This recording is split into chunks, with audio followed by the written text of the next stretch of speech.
Olá! Movimento curvilíneo de um ponto material.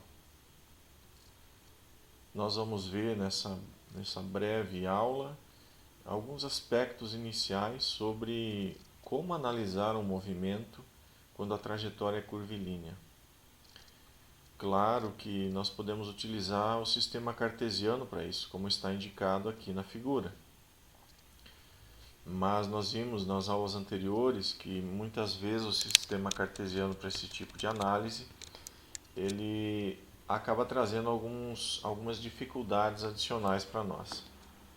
Então, nas aulas posteriores, nós vamos usar esses conceitos que vamos ver agora, mais os que nós já vimos nas aulas anteriores, porém associados a sistemas curvilíneos, como é o caso do E radial, com a outra componente E transversal, sistema curvilíneo radial transversal. Esse sistema aqui é muito similar ao cilíndrico, só que aqui não tem aquela componente EZ. Tá? A nossa componente EZ é nula ou é constante. Então a gente acaba não trabalhando com ela, porque o nosso objetivo aqui é trabalhar no plano. O outro sistema também que nós vamos abordar vai ser o E normal e tangencial. Também é um sistema são componentes, só um pouquinho, são componentes para o plano, né, normal tangencial, e esse aqui, inclusive, nós vamos ver mais adiante que ele é mais indicado para quando eu tenho um raio constante, né? Quando o raio for constante, é mais indicado trabalhar com esse de baixo aqui. Ok? Mas tanto o primeiro quanto o segundo, esses dois aqui, nós precisamos ver alguns conceitos sobre movimento curvilíneo.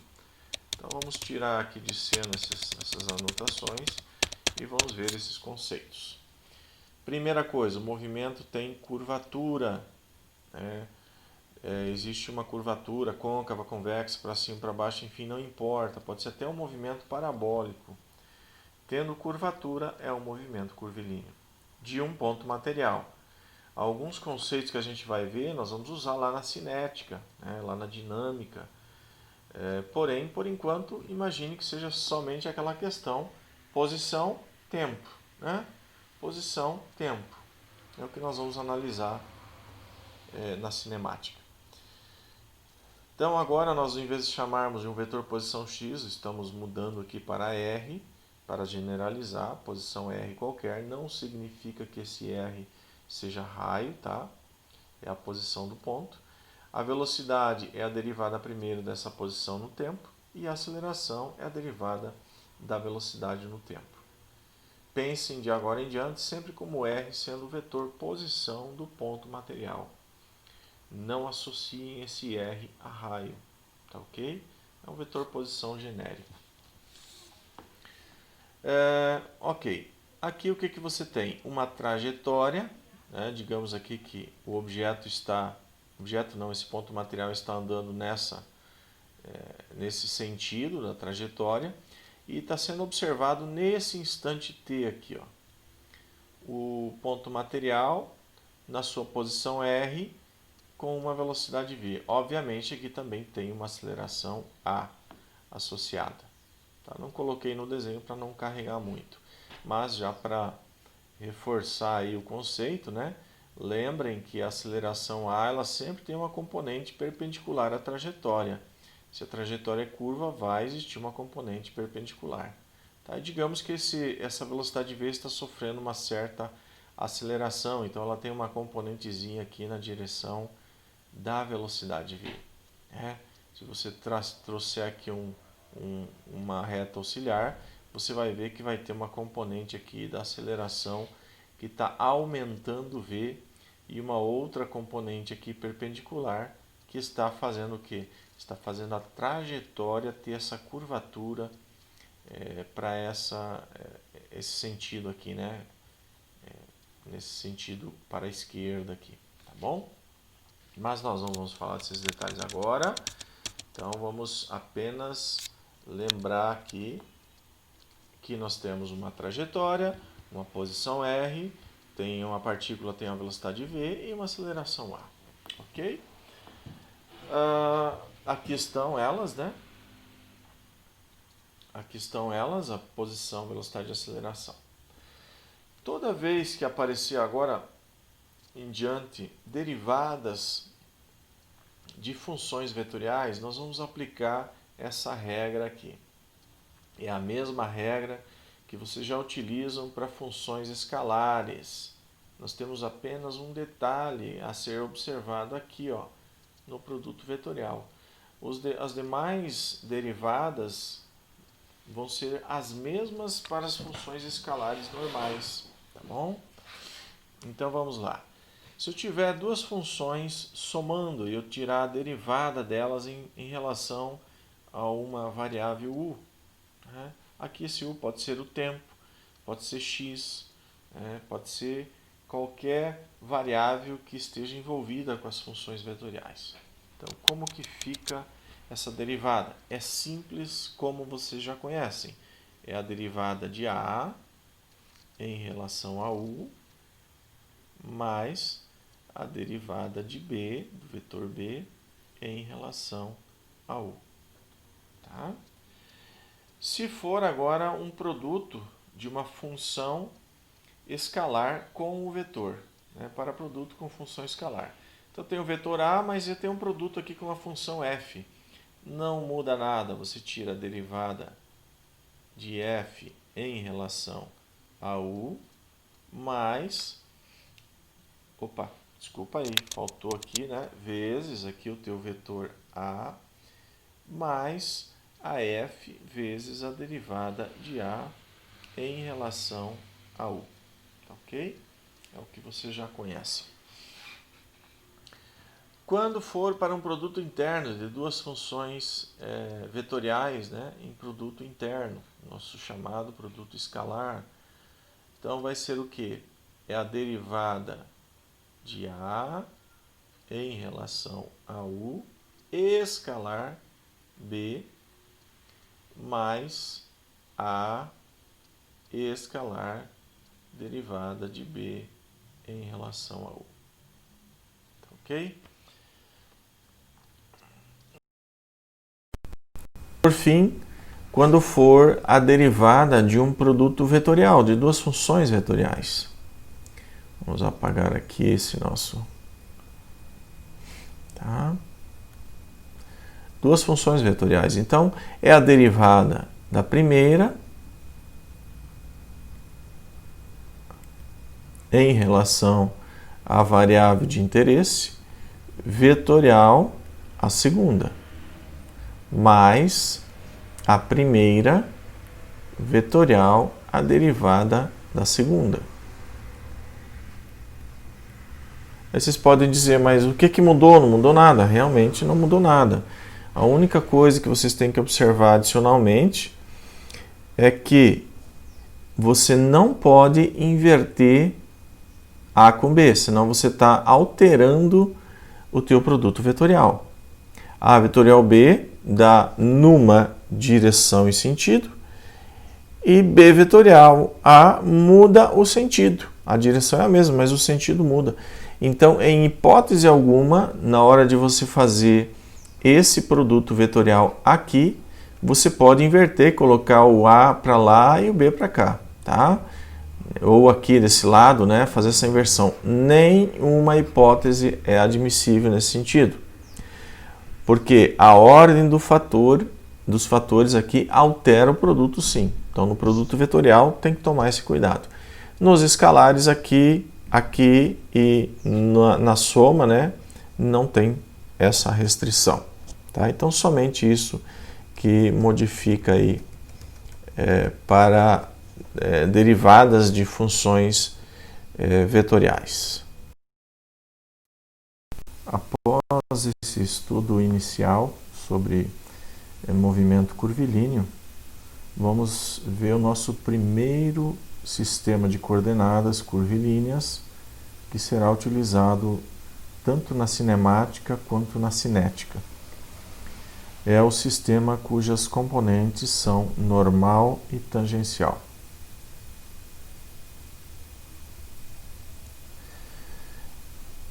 Apesar de trabalhar com essas componentes normal e tangencial aqui em vermelho, nós estamos indicando ainda o sistema de coordenadas cartesianas apenas para clareza do problema.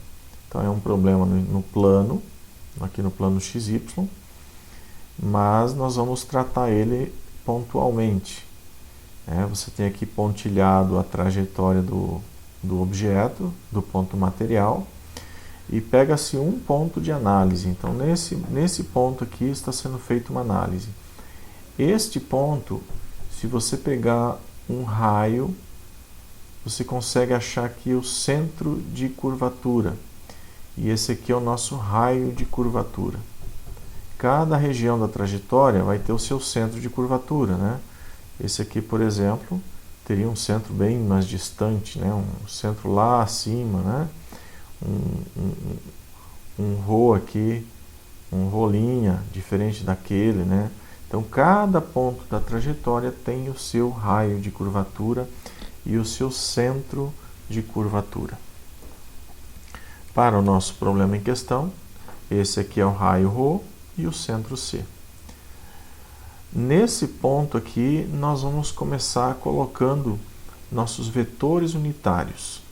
Essa componente normal tangencial é um sistema ortonormal. Você vai ter o vetor unitário E normal e o vetor unitário E tangencial. Então, é um sistema de coordenadas ortonormal, onde as componentes são ortogonais entre si.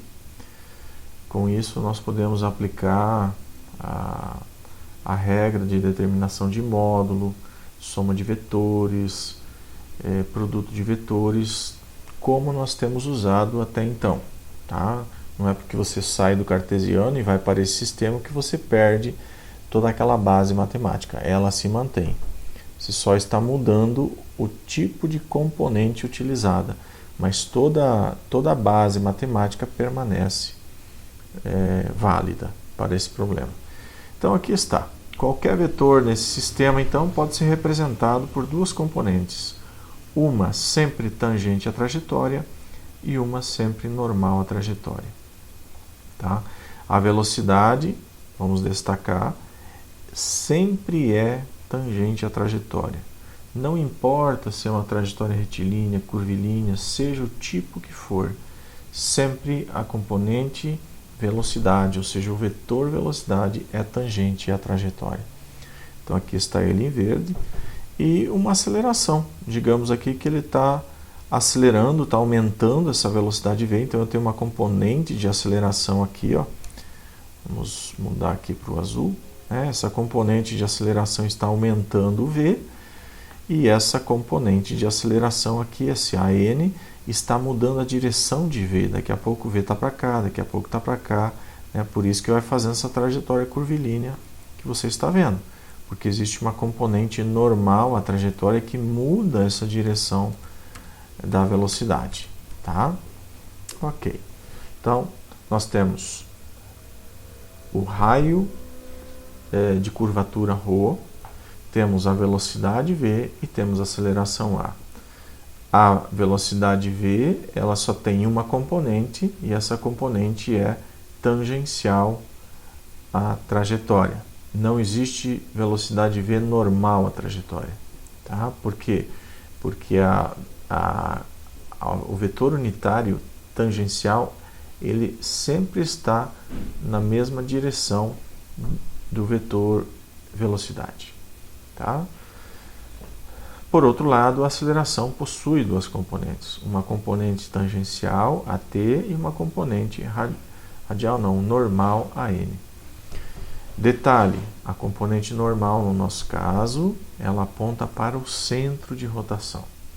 Estou destacando isso porque no sistema radial transversal, que nós veremos em seguida, a componente radial aponta para fora, para sentido de raios maiores. Aqui a componente normal aponta para dentro, para o sentido do centro de rotação. Ok? Então, como que nós vamos expressar a velocidade e a aceleração em função dessas componentes? Primeiramente, a velocidade. Como ela sempre é tangente à trajetória, ela só vai ter componente na direção tangencial da trajetória. E o seu V, o valor de V é o quê? É o ΔS sobre o ΔT, ou no limite ds dt. Quem é o ΔS ou o ds? O ds, quando ΔS tende a zero, vai a ds. É um pequeno trecho da trajetória. Tá? Então, a velocidade é calculada por esse pequeno deslocamento na trajetória pelo pequeno tempo que necessitou para perfazer ele. Tá? Então, velocidade somente tem uma componente. E essa componente é tangencial e dada por ds dt. A aceleração. A aceleração pode ter duas componentes. Uma normal, como nós vimos aqui, e outra tangencial, como aqui está. Essas duas componentes podem ser calculadas da seguinte maneira: a normal por v² sobre ρ, a velocidade naquele momento ao quadrado sobre o raio de curvatura, e a tangencial é o dv dt da velocidade, o quanto que ela varia ao longo do tempo. Tá? Afinal de contas, a velocidade é na tangente. Então, a aceleração tangencial é a variação do módulo da velocidade ao longo do tempo. Ok? Então, são essas as características que eu queria destacar tanto para a velocidade como para a aceleração. Nós vamos utilizar isso aqui, tanto essa equação quanto essa, na solução de problemas curvilíneos em momento oportuno. Na sequência, componentes radial e transversal, ou a famosa coordenada polar. Então, essas componentes aí, elas nos dão um sistema ortonormal do tipo E radial, ponto e vírgula, E transversal. Tá? Nós vamos trabalhar com essas duas direções unitárias. Ambas são ortogonais entre si, também formam um sistema ortonormal, também usam as regras da matemática, da soma, do produto, são regras de base das derivadas e assim por diante, das integrais. Então, não muda a base da matemática porque você está mudando de sistema de coordenadas. O que acontece é que a forma de expressar as componentes vai mudando. E isso aqui, essa forma de expressar, que vocês já viram aqui, no normal tangencial. Já viram também lá para o sistema cartesiano, onde tem x, y, z. Essa forma de expressar as componentes é que muda. Algumas com mais componentes, outras com menos componentes, algumas com componentes alinhadas aos vetores unitários, que é o caso aqui desta velocidade, ela sempre está alinhada ao vetor tangencial, e essas características vêm facilitar algumas operações matemáticas, algumas deduções. Isso tudo beneficia ou, se mal escolhido, dificulta a solução de problemas. Tá ok? Então, vamos dar sequência à nossa análise aqui para a componente radial e transversal. Agora, o sistema de coordenadas possui um ponto O de origem, um eixo horizontal de referência para o nosso ângulo θ, e essa origem é referência para o ponto de partida do raio. Nós temos duas componentes agora que são usadas para localizar a partícula, o raio e o θ. Ok, então vamos lá. esse ponto material está percorrendo essa trajetória aqui, pontilhada, e nesse momento eu tracei já aqui, ó, o vetor unitário radial e o vetor unitário transversal. Se fosse num outro momento, eu ia ter aqui um outro conjunto de vetores unitários. Aqui, ó, eu ia ter um outro vetorzinho unitário radial e um outro vetorzinho unitário transversal. Não que eles sejam diferentes, eles são os mesmos.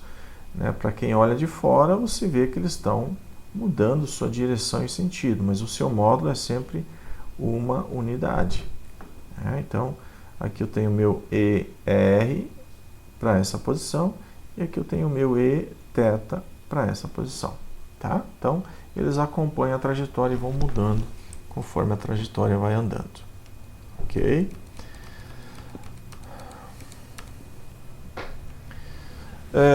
Outra questão, a posição agora é dada pelo comprimento e pelo ângulo θ.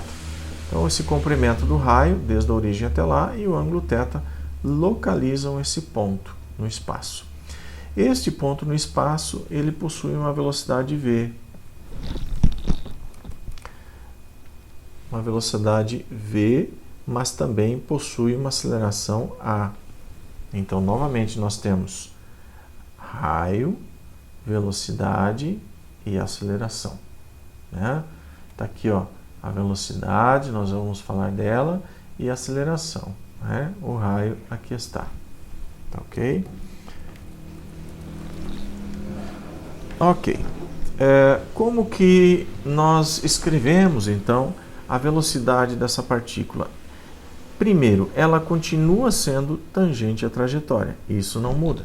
Em qualquer sistema, a velocidade é tangente à trajetória. O que muda é a forma de você expressar essa velocidade. Então, aqui, nesse sistema, a velocidade vai ter duas componentes, uma radial e uma componente transversal. Lembram que aqui nesse outro sistema, nós tínhamos só uma componente tangencial. Porém, neste, nós vamos ter uma componente radial e uma transversal. A radial é dada pela derivada, ou seja, taxa de variação do raio no tempo. Se esse raio vai alongando, então eu tenho uma taxa positiva, um aumento do raio. Então eu tenho uma velocidade radial positiva, no sentido a se afastar do centro, no sentido a se afastar da posição O aqui, Por outro lado, nós temos uma transversal, que é dada por R dθ dt. Quem é essa dθ dt? Esse dθ dt é o próprio ômega que vocês têm costume de utilizar no movimento circular. Vamos colocar aqui em outra cor. Ó, dθ dt é o nosso famoso ômega. Ou vocês vão ver aqui nas nossas deduções, às vezes vai aparecer o θ ponto. Tá? Esse θ ponto está indicando que é a derivada de θ no tempo. Tá? Θ ponto esse ponto indica que é dθ dt. É a taxa no tempo. Assim como o m ponto também é a taxa da massa no tempo. Tá? Então, fica com isso aí já gravadinho para utilizar posteriormente. Tá? Agora, por que o Vθ é R dθ dt, ou seja, R ômega? Olha, é só você analisar aqui. Perceba, esse ângulo θ, ele está... Opa, só um minutinho. Esse ângulo θ, ele está aumentando naquele sentido. E nós temos aqui um dθ dt positivo, então imagina você, essa barra girando naquele sentido lá. Quando ela gira naquele sentido, esse ponto ele adquire uma velocidade naquela direção, que é justamente essa velocidade aqui, ó, na nossa V transversal. Espera aí. Transversal. tá? Nossa V transversal. A V radial é essa aqui, ó, a nossa V radial, tá? Essa verdinha aqui. E essa verdinha aqui é a V transversal, tá ok? Então, esse efeito de rotação associado ao comprimento do raio é que promove essa velocidade transversal. O efeito do aumento do raio promove a velocidade na direção do raio, VR. A soma das duas velocidades Vθ com VR é a velocidade V procurada. Então, até agora, vocês estão vendo que tudo isso vocês já conhecem aí do estudo da física, né?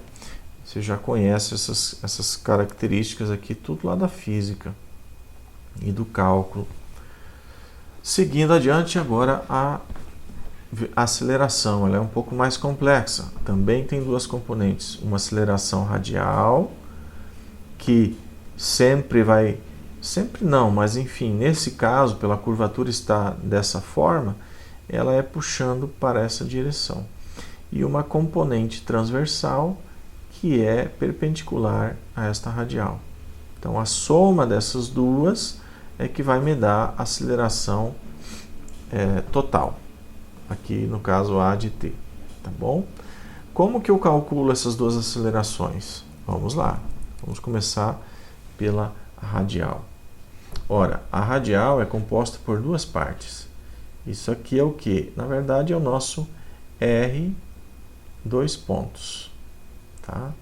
É o R dois pontos. O R dois pontos significa que é a derivada segunda do raio no tempo. Derivada segunda de posição é a aceleração. Então, se isso aqui está aumentando para lá, na derivada segunda, eu tenho uma aceleração radial positiva. Se está vindo para cá, numa derivada segunda, uma aceleração radial negativa. Mas também tem um outro efeito aqui, que é o efeito do R ômega quadrado. Isso aqui, lembra? Nós vimos agora há pouco, é o nosso ômega. E aqui nós podemos frisar que esse termo todo aqui, ó, desde o R, do R até o ômega quadrado, ele pode ser escrito assim, ó, R ômega quadrado. Se você multiplicar em cima e embaixo por R, você vai ter R quadrado, ômega quadrado sobre R. Mas lembra que R vezes ômega é a velocidade V. Falamos disso agora há pouco aqui, ó. É a nossa velocidade V do objeto, tá? Então, aqui nós temos V quadrado sobre R. Então, esse aqui, que efeito que é esse aqui? Esse aqui é o efeito da aceleração centrípeta, tá?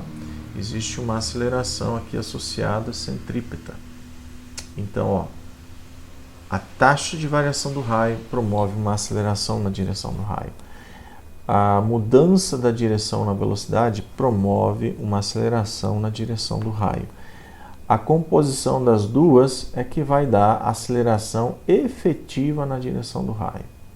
Então, ela é um pouquinho mais complexa do que nós esperávamos. Mas, enfim, aqui está. Você pode calculá-la dessa forma aí. Agora, isso que eu quero deixar anotado aí. Agora, a parcela transversal da aceleração, ou seja, aceleração transversal. Vai ter uma componente R d2θ dt2. Esse d2θ dt2 você deve estar lembrado aí que é o teu alfa. E aqui como não está certo, né? É o R alfa. O R vezes a aceleração angular. Então, também te dava esse efeito de aceleração aqui na direção do raio, né? Esse efeito aqui, o R alfa. Tá? Mas também tem outro efeito que acontece na direção transversal, que é esse aqui, ó.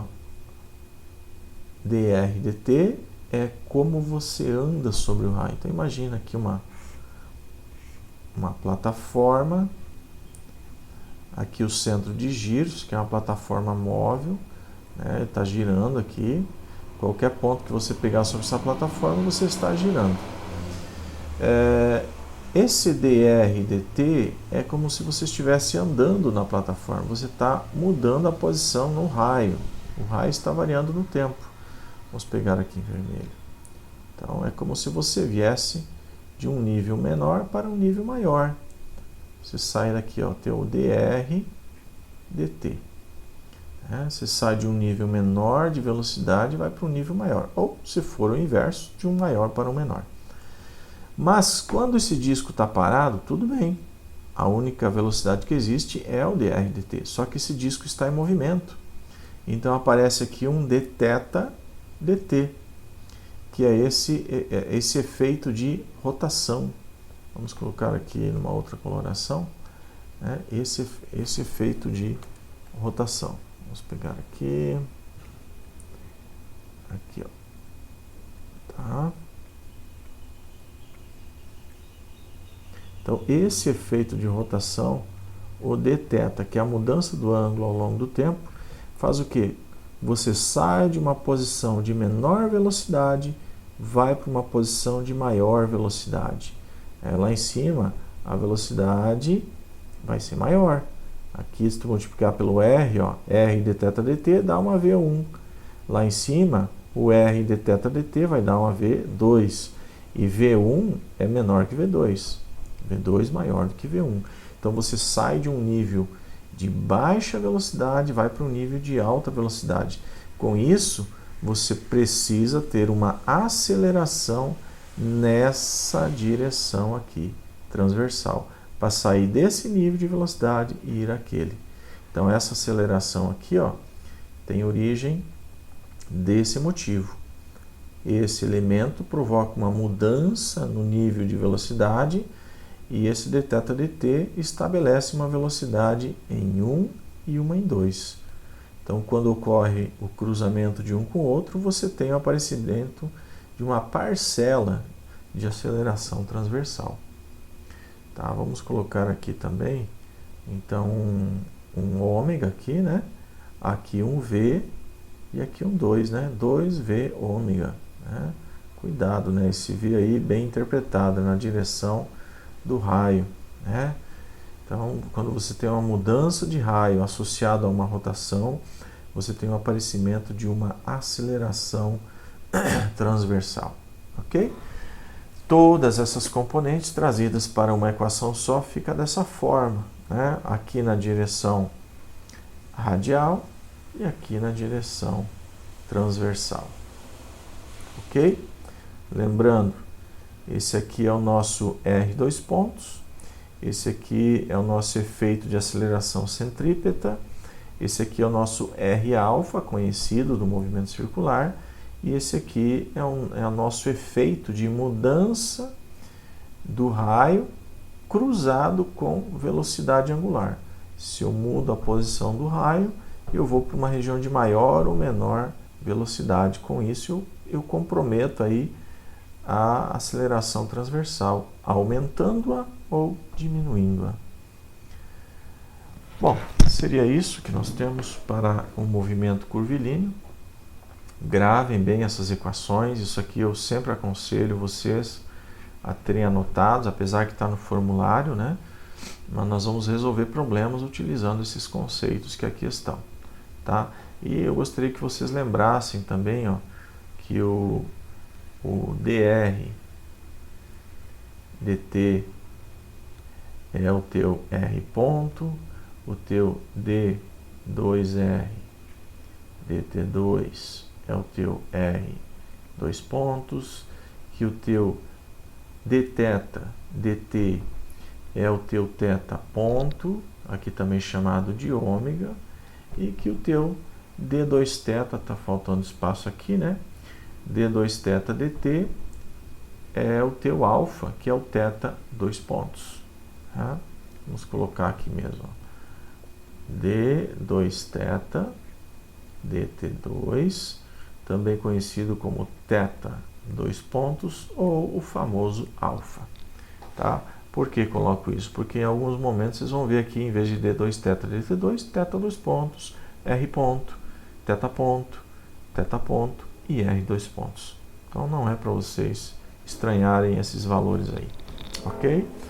Bons estudos, continuem fazendo os resumos, fazendo atividades, exercícios que vão sendo propostos, e vamos tirar as dúvidas nas nossas aulas síncronas, né? Vamos trabalhar as dúvidas aí.